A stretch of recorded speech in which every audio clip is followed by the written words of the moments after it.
Dusty Eardrums? A little bit. You want me to tell you the reason why I have that intro? Why? Have you ever seen Good Morning Vietnam? No. What? It's a classic. Yeah. Oh, Have you ever seen Citizen Kane? I have. That's like a. Have you ever seen Apocalypse Now? I have. Have you ever seen the Godfather? I have. Shit. Okay. Have you ever seen There's not too many movies you could stump me on. Hold on. No. Hold on. Have you ever seen Paris, Texas? I believe so. What? Yes. Have you ever seen My Private Idaho? Oh my god. No. Do you want me to tell you what it's about? Yep. Yeah. Okay, My Private Idaho has not Joaquin Phoenix, but his brother. What's his name? River Phoenix. It has River Phoenix in it, and Ted. I can see his face. Keanu Reeves, and what it is this boy's parents divorce, and his mother goes to Idaho, and his dad goes to Washington State, becomes this famous politician, makes lots of money. And apparently he doesn't like his mother because his mother's very abusive. So him and his friend, they apparently run away to Washington to be with his dad. Yeah. Yep. What's that movie called? My Own Private Idaho. Okay, I'll check it out. Have you ever seen The King of Comedy? Yes, I have. You can't stump me when it comes to movies. Can't. Like, I'm trying to think of any classic movie. Have you ever seen Taxi Driver? Yes, I have. That's amazing. Yeah, Taxi Driver is great. Yeah, okay. Have you... Oh my so God. Here's a question now. Yep. When it comes to Taxi Driver, what's the theory? What's what theory? What's the theory behind it? I mean, there's a lot of theories behind it. One of it has to do with that... like, is the end a dream? Yeah, is the end a dream? Kind of thing? Yeah. I think I read that Martin Scorsese said, like, no, it's not a dream.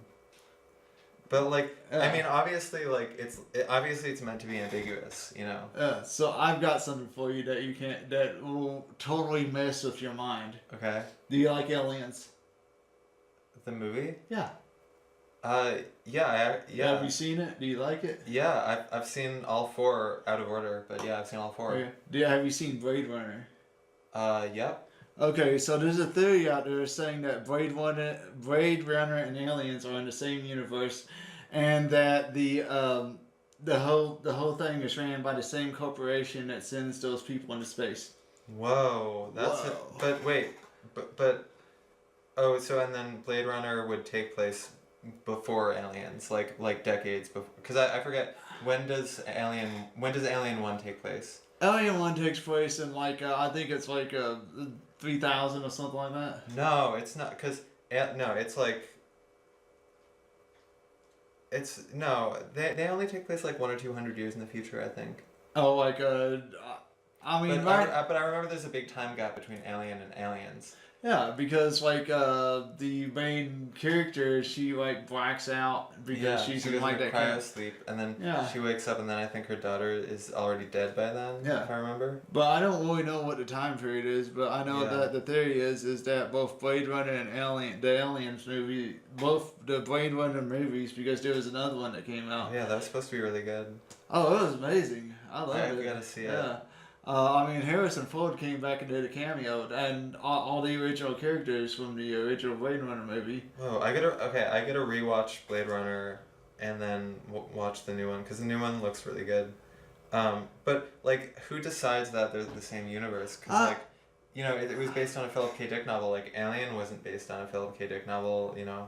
Yeah. And even if so, there wasn't his books didn't all take place in the same universe. Okay. So I didn't realize that it was based on a novel.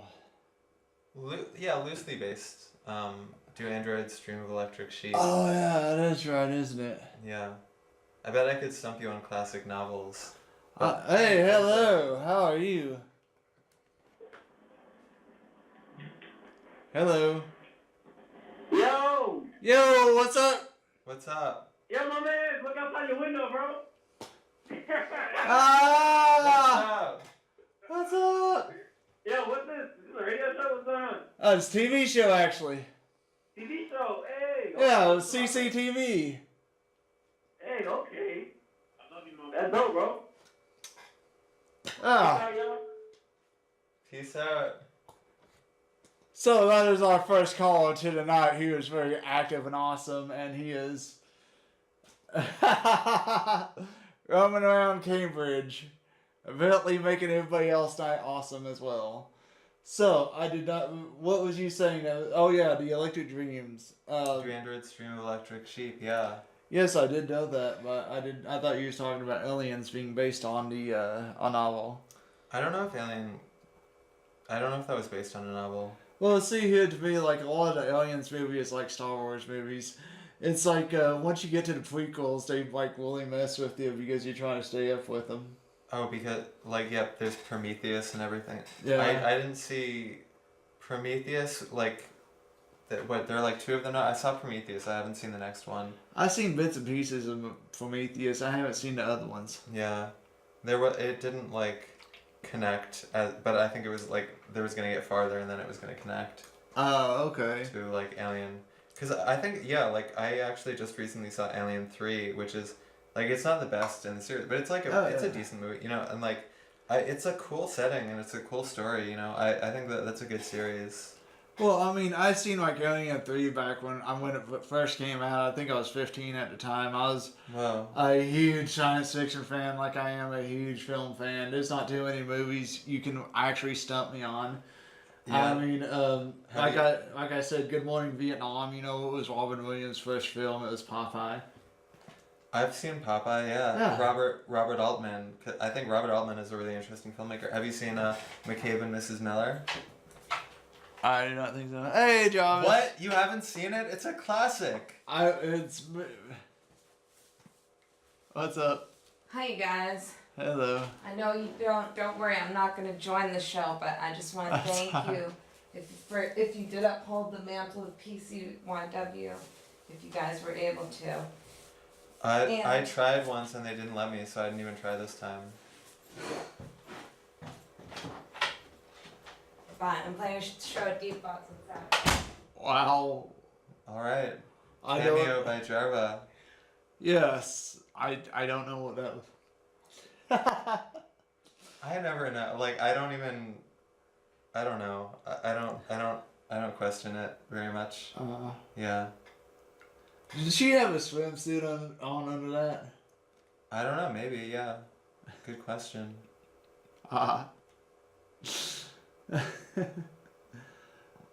She just seemed. You know, she's got a lot on her plate. I understand She's that. been sick, you know, we were talking about it. It's, Yeah. you know. But yeah, McCabe and Mrs. Miller, really, it's kind of like a Western, but it's Oh, okay. kind of like a subversive Western. What's subversive Western? Like it's like a Western, but it like subverts a lot of the genre tropes. Like it doesn't it takes place in like a cold climate and like and other things from Wikipedia that I don't remember. Oh, isn't Wikipedia amazing? I read so much Wikipedia. Like maybe I'm probably the way about music that you are about films. Like I just know so much random trivia. Well, I also Wikipedia a lot of movies. I mean, here's the thing about Wikipedia, and I was told this when I was studying political science at Middle Tennessee State. Uh-huh. You want to be careful about it. Yeah. A lot of people add that up to like what happened with Hillary Clinton's campaign because like you don't really know who's putting the stuff on Wikipedia because apparently at one time during like a Hillary Clinton's presidential campaign it came out that she had a 3-headed alien baby or something like that. Oh, do you know about Pizzagate? I've heard about Pizzagate. Oh yeah. That like in the basement of some like Pizzeria, there was a child sex slave operation that turned out not to be. Who would have guessed it? That it was. Have you heard about? I'm sure you know about QAnon. What's QAnon? You don't know about QAnon? I do not. It's a conspiracy theory. That like I forget all the details. I've just briefly read about it, but like. Okay, give me the So the brief overview, as far as I remember, is that like and this was from like months ago before the Mueller report came out. Just to provide the context for it. So like, this is like in the middle of the Mueller report being, in the middle of that investigation, and like, so. The theory is that like Donald Trump was like secretly like allied with Mueller, and like the Mueller report was some way that they were gonna actually arrest Hillary Clinton and all of their political enemies, and like the Donald Trump being this like incompetent and like, but that was just like a front because Donald Trump is secretly a genius. Like I'm sure I'm not explaining it, but like basically like it seemed that like the gist of it is that like people came up with a conspiracy theory, and the theory is that Donald Trump is secretly competent, and like I don't know about what'd you call it? Nomnon? QAnon, like QAnon? the letter Q, anon as in anonymous. I don't know about QAnon, but I know that like there's a lot of people actually like down south who barely have GEDs who honestly believe that Donald Trump's just putting on the front of being the way he is. so like, and why do they think he's doing that? They think they're doing it. They're trying to trick the deep state. Do you know what the deep state is? I have a general idea of what the deep state is or is supposed to be. Yeah. Yeah, exactly. It's it's like the Illuminati. Yeah, it's like the people behind the scenes who are really running everything. Yeah, well, just puppets and then the master. Kind of like Dick Cheney. But I think that like I think there is a degree to which like Donald Trump is, I think it makes sense because he is first and foremost like a showman. Like his instincts are to command attention, and I think that like I think that he cares more about commanding attention than he does like being competent or like appearing competent. And I think that like in a very real way, like his like bumbling incompetence, this whole train wreck that we can't look away from is like a front for the actual legislations being pushed by the Republican Party, right? So okay, that we reached this point. What have you read anything about the Mueller report or know what's going on with it? The Mueller report? Yeah. Yeah, I know he just gave a statement, and like a bunch of conservatives were outraged because a bunch of conservatives and a bunch of liberals was outraged. Do you know what Mueller said? I mean, he just said like read the report. Like I don't have anything left to say about it. Well, actually, what he said, and I believe this, is that the message that he had was in the statement. Yeah. There was nothing to read behind it. He felt that, like, if the president did not commit a crime, then they would have said that. Yeah. But they don't know for sure that the president did not commit a crime because nobody in the administration knows what the truth is. Right. Huh. Do you know that? Because apparently, like, they're so used to pushing, this story that, Donald Trump's amazing and everything else and everything that they're telling people is just straight up fact. Yeah. But they've done it for so long, nobody knows actually what the truth is. I mean, that's what it said in Mueller report. That they've actually lost, what was the truth. Wow. So, you mean that like since Sarah Huckabee Sanders and everyone just keeps like spinning the story that like they don't know what's actually they don't even know like what he's doing. Yeah, exactly. They keep on spinning the story so much. Yeah. Is that they don't honestly know what like the truth is anymore. Wow. Yeah, it's kind of like they live in a fantasy land, and the more they kind of keep on spinning the fantasy land, the more they keep on, it keeps growing. Wow. Yeah. Have you read the report at all? I have not. I've read bits and pieces of it. I don't think I've even read bits and pieces. I've just read, a few articles about it maybe, but... there's all kinds of articles about it because the liberals keep on feeding into it. Yeah. And that's the thing I keep on telling people, stop feeding into it and Donald Trump will disappear. Yeah, no, it's true. So, do you think that there is, like, Donald Trump complains a lot about like a liberal bias in the media? He complains all the time about everything. But do you think that like there is, I mean, obviously it's overblown, but like do you think there is some degree of liberal bias as far as like the coverage? Yeah, I think there's a degree of liberal bias and a degree of conservative bias. Yeah. I mean, what's her name? Rachel Maroney? You know what I'm talking about? Rachel Maddow. Rachel Maddow. She has a show on MSNBC. Yeah. Like not only liberals, but I mean, like mainly like liberal females, they like absolutely swear by her. Huh. And to me, she is like she is exactly she's like Bill O'Reilly before Bill O'Reilly end up losing his job. Yeah. I think there is a liberal bias, there's a conservative bias, but Yeah. I don't think we can find a way to illustrate getting the facts. I think it's up to a person. When I was running for Tennessee Second Congressional District, I tried to explain that to people. I was like, you can't legislate, you can't, pass a law against freedom of speech. You can't tell the KKK they can't protest. If you tell the KKK they can't protest, then you got to tell the Black Panthers they can't protest. It's against America not to have freedom of speech. Just because somebody says something you don't like, don't mean that you should make it illegal to say.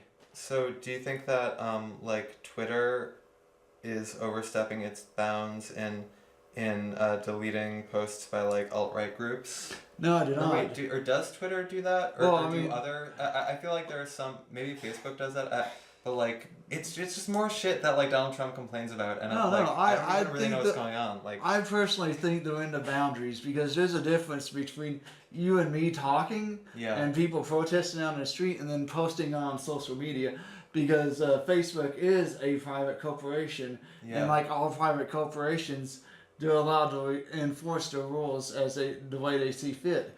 But now if you go out on the street and you protest, you've also got rules you got to follow. Are you on the city of Cambridge's sidewalk? Are they going to violate your First Amendment? Are you on federal property? Are they going to violate your First Amendment? When I was in Nashville protesting years back, there was a degree to which if you stepped here, it was going to be owned by the city of Nashville. If you stepped here, it was going to be owned by the United States government. yeah, If you stepped here, it was going to be by the state of Tennessee. So, and then you have like who actually enforces those rules. If you stepped on the city of Nashville property, then it was the state of Tennessee. But if you stepped on Tennessee property, it was enforced by the U.S. government. yeah, So it really depends. But when it comes to Facebook or Twitter, enforcing the rules, they are a private owned company. yeah. How would you? How would you like it if you was like running a business and somebody came in and told you what to do? That's an interesting perspective on it. Yeah, That's definitely how I feel about it. If you was in Star Market and you ran inside the store and started screaming that you're just going to blow the whole damn thing up, they're allowed to enforce the rules and call the police. yeah, for real. That makes a lot of sense. It's just so like infuriating that like people that like Donald Trump he's like trying to defend these people. It's like because there is some degree to which like personally like I'm very like I try to be an open minded. I try and listen to everybody's opinions. Like even if it seems crazy, I try to like understand where that person is coming from, like why they're saying what they're saying. But like and like but yeah, it's like how can you have people spouting like hate speech and like encouraging people to like commit violent acts and it's like how can you but then there are these people like these Donald Trump he's like trying to say that that's like legitimate somehow. That's just part of the conversation. Like how do you convince those people that like no, that's crossing a line, Well, no, but this stuff has always gone on. It's Yeah. went on since the time of Malcolm X and Governor Wallace in Alabama. The people have always found a way to, use a scapegoat. Either it's somebody that has a darker skin or different religion or, what have you, to me, when you say like hate speech, you're just using it as a way to scapegoat somebody else. Yeah. I understand to a degree that, as a person who has a little lighter skin than others, I got to find some way to take pride in that, I didn't help that, our country was founded upon slavery. My people wasn't here when, slavery took place, I do know people that the families did own slaves that they apologized for, and that they was, trying to, be out. Where does that stuff end, I can't control what happened before me. Yeah. To like you said, to a degree, I understand where Donald Trump comes from. You know, it's good that, you know, we're getting like various different people of various different genders and religion and skin color to come up and run for these public offices, but remember that, you know, everybody brings something to the table. Definitely. And that's definitely one thing that we're absolutely losing is the fact that, you know, some people feel that, like, you know, if somebody's gender is, you know, different or part of the majority, is that the fact that, you know, they have nothing to say or nothing to offer or nothing, you know, nothing at all. But we all have something to offer, you know. To me, when I ran for a public office, I was applying for a job.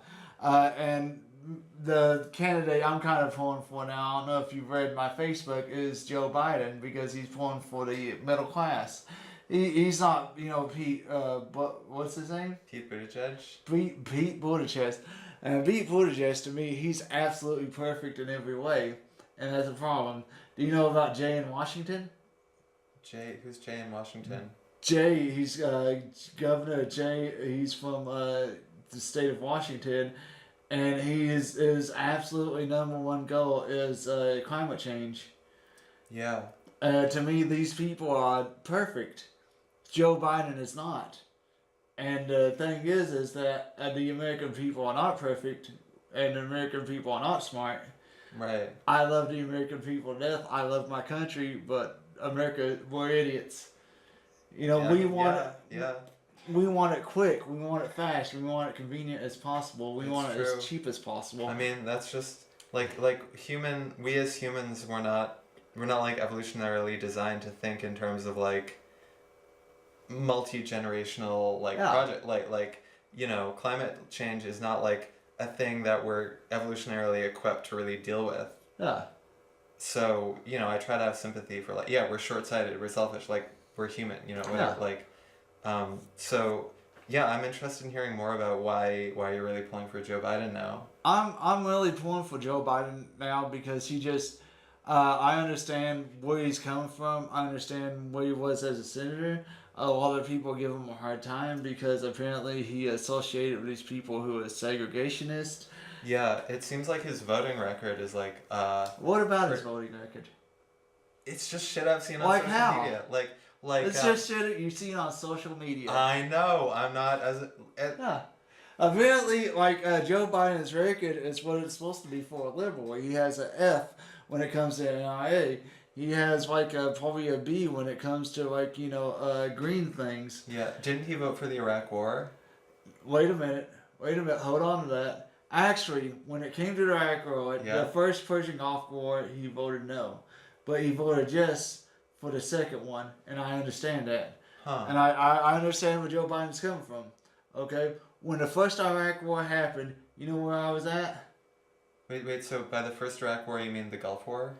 I mean, the early 90s was the first Persian War. The first Persian Gulf War. Yeah. Okay, I was in fourth grade when that happened. Okay. When the second one happened, you know where I was at? Where? I was in a Marine Corps recruiting station. Wow. And so I voted for George Bush twice, thinking that I'd be ending up in Iraq. Wow. Yep. So what? Because I believe Bush. I believe Bush Jr. I believe that Iraq had WMDs that they've been hiding from us. Yeah. And it's just one of those things that you felt like it was there, it was right. We needed to protect ourselves because Saddam Hussein wasn't letting the UN inspectors in, and that's where I sympathize with Joe Biden. 9/11 happened. What was going to prevent Saddam Hussein from setting a nuclear bomb off in the middle of New York or Los Angeles or Boston? Wow. Think about that. Would you have voted to let Saddam Hussein in? And not only that, Saddam Hussein, I don't know if you know Saddam's record, but he was a monster. He was a horrible monster. Yeah. The things he did to the Iraqi people? I mean, it was horrible. Wow. He tortured, raped them. Oh my God. He made a lot of money off OPEC. And then he turned around and he, raped the people, killed the children, let them starve to death, and even Bill Clinton was wanting to go into Iraq. Wow. And he even said that. He said that Saddam Hussein was a monster. Now, the Middle East is a shit show. Yeah, I guess it is. I mean, it really is. And, the only person that was really cautioning everybody from going into Iraq was Colin Powell. You know why? Because he had the facts. He didn't really have the facts, but he said that it was like a piece of glass. That once you went in, it would start slowly breaking. Kind of, you know about Somalia during the early 90s? Not really, no. Oh, wow. So what happened to Somalia in the early 90s was the fact that the government broke down and it was controlled by warlords. You have 5 seconds. Oh, wow. I got 5 seconds left, so I'm going to make it as fast as possible.